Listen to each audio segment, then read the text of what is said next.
Hello, my name is Ben Kasson, and today we're lucky enough to have Drew Bloodworth here with us to talk about his experience as a TCO major and his experience here at Mercer.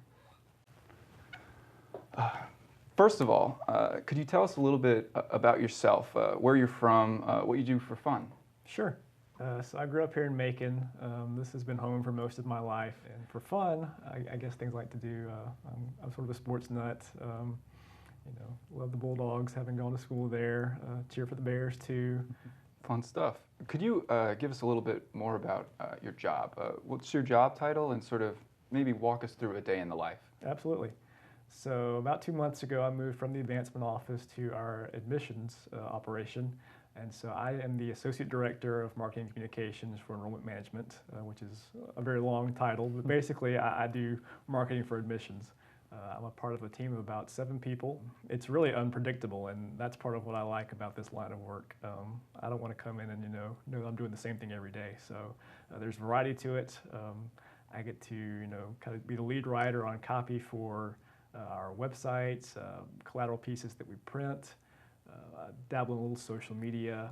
I kind of help coach some of our other staff members on writing for our style, and really just trying to think strategically and big picture of what we can do better to recruit students to Mercer and tell the story of how great this place is.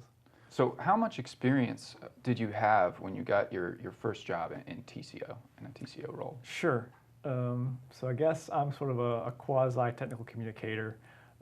My background was public relations. That's what I studied at Georgia. And I always wanted to get into like communications, marketing, PR, something like that. And so when I got into my first job here at Mercer, which was I guess like my first real job in communications, I had done about 3 internships over the course of my student experience. And so I was pretty green, as anyone is in their first job. And now I can say I've got about 4 years under my belt at Mercer, and really have developed good experience in that time, learned so much on that first job, and just, how to be a professional, and, expectations of, being in an office environment, and just what it takes to succeed. Could you give us an example of a problem that you've run into in your job you were able to overcome? Just walk us through that. Yeah, one of the first projects that I was given when I arrived was the financial aid brochure that we send to accepted students to help explain the package that they get in terms of aid. And so it was my job to take last year's, make the updates for 16, and just facilitate the project management process of getting that from design to the mailbox of those students.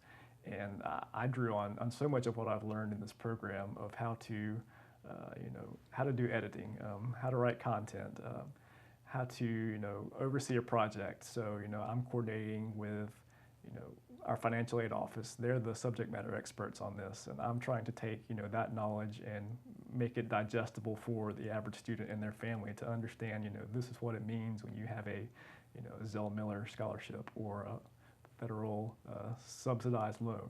I mean, a lot of big words and terminology that's hard to understand. So as a technical communicator, it was my job to take that and simplify it and say, these are the steps of how you can accept your aid.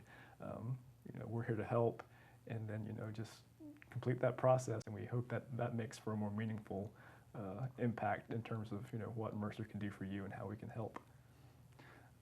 So continuing that train of thought, what skills or practices in particular best prepared you for your role in the workplace? Mm-hmm.